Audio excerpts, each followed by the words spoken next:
Greetings, all you Jackson Jennets, and welcome to your daily dose of donkey with Ginger.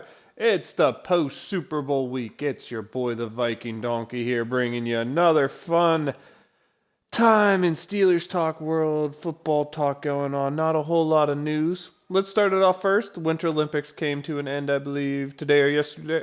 Today or the day before. And all the Americans out there who did us proud, thank you. I know we didn't come in first. I know we didn't have the most golds. I know we got outperformed in some things, but all our athletes went out there, gave it their all, and that's all you can really hope for. Maybe someday, we will get to see some more fun sports in Winter Olympics. Like, I don't understand why, let's say, swimming doesn't partake in the winter rather than the summer, or maybe we add basketball into the winter instead of the summer Olympics. You know, these sports that, volleyball, sports that, at least in America, are performed in winter sports. Maybe so we can have a little more entertainment out there. Don't get me wrong, I love curling. I love watching my curling. That's one of my favorite things. But there's not a whole lot of things bringing me to watch the Winter Olympics when NBC's coverage of it this year kind of was really poor and just not fun to watch, in my opinion. Now let's backtrack even farther. We had a Super Bowl. We had the Rams beat the Bengals. But I just find it hard to get entertained. Like, the game was boring. The commercials were boring. The halftime show was lit, but, I mean, does that make up for a boring game? Does that make up for a boring halftime or a boring set of commercials? I don't know. And to be honest, the two biggest plays of the game were decided by the referees either not making a call or making a call that wasn't there. I mean, the defensive holding against Wilson that set up the Rams touchdown, the go-ahead touchdown, terrible call. I don't know what to say there. That's just terrible to see the Zebras do that. But I guess it almost makes up for somehow the referees doubling down on saying T. Higgins didn't pull Jalen Ramsey's face mask to make him absolutely fall on his face. Like, that one of the blatant miscalls, and it's really sad to see a football game, and no one's really talking about it because no one really cared about this game. Let's be honest, there wasn't a whole lot of draw to this game, and just the refs blatantly being terrible in the game doesn't seem to bother anybody. But it is what it is. I mean, hey, Aaron Donald got a Super Bowl ring. I'm super pumped about that. I love to see that. That to me was awesome and worth it. And I guess you could say, Matthew Stafford, how really bad is Detroit's franchise that he couldn't do anything? Then he goes to the Rams for a year and wins a Super Bowl. By the way, shout out to him, and shout out to Zoidie for predicting Stafford being a big-time quarterback going into this season. Like, I gave him some rough times for it, but that's a hell of a prediction right there to put Matthew Stafford in it. Next week, we'll see if Bugaboo maybe wants to get in on this, or Laskers or Gingy comes back, because there are some fun things going on in Steeler world for us to talk about, like how we just took $20 million a dead cap hit because the contracts of Eric Ebron, Juju Smith-Schuster, and Ben Roethlisberger all got voided, which put $20 million of dead cap hit onto this coming season for, I don't know, someone has to explain to me what their thought process was there. I guess just keep kicking the can down the road until our team's totally irrelevant. That seemed to be the thinking there by the front office. I didn't like it. I said I didn't like it. I said if we brought Ben back, my one thing was I didn't want any cap going into the next offseason. But here we are losing $20 million. And consider the type of player that could bring you. Oy, that hurts. That hurts a lot.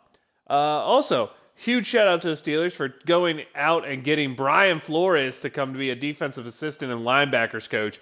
Devin Bush has no excuses now. We've seen what he's been able to do with some guys in New England. We've seen what he's been able to do turning around that Miami organization that decided to then just kick him off to the curb. Then he makes some claims against the NFL, makes it seem like he's untouchable. And I said it before, I think this is a guy I would have liked the Steelers to go off of after. I thought he'd be a decent thought for defensive coordinator. But to get him to come in because all the other teams view him as untouchable, I mean, how's a guy with that much talent that's done that good viewed as untouchable? Don't know, but I'm happy to have him here. Happy to give him some new ideas and having a coach who maybe will push into Mike Tomlin because he doesn't seem to be afraid to say what he thinks. I think the Steelers need a guy like that. I think that's a heck of a hire, and I am all for bringing in talented coaches to get the most out of talent because Devin Bush is a top 10 pick for a reason. Schobert was one of the bigger money guys. I mean, when's the last time we had a linebacker really step up? I mean, yeah, TJ Watt. I'll give you that. For sure. Drafted him, but I'm not sure he ever really did anything but be a superstar from day one. I mean, you've seen Highsmith kind of take a step. We've seen Devin Bush take steps backwards. One good year from Bud Dupree, but that took forever for him to develop. I'm not sure what's been going on out there, but I hope Flores can come get it done because there's a decent chance this defense, if we get the front seven back, to it back, we could be elite again and have a great defense, and that would be fun to see, no doubt about it. That's about all I had Steeler talk-wise. I mean, you're seeing the cap start to play out. Next week, I'm going to have a recap of some position group. Not quite sure where I'm going to start. Maybe we'll start with quarterback play. Who knows? We'll get into longer episodes. Just didn't really have much to talk about here. Just a quick little bit of Steeler news I can tell you. I'll tell you a little bit of other news I can tell you about Super Bowls, about the Olympics. Who knows? Oh, if anyone didn't hear the Steelers get trash talked by Juju Smith-Schuster like a month ago, I don't remember if I mentioned that.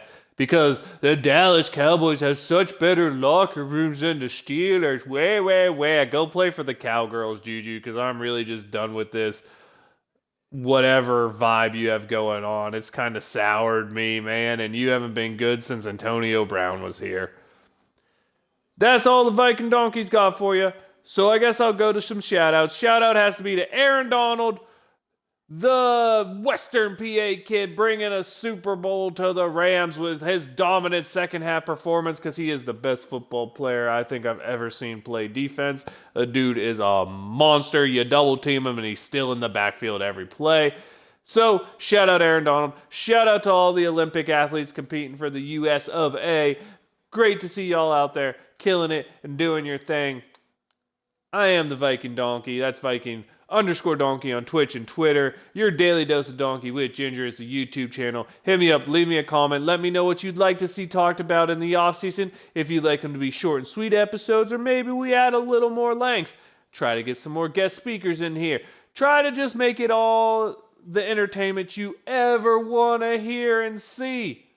Because, nothing like watching a Madden game I'm not even playing. Highly entertaining stuff right here. Top level stuff.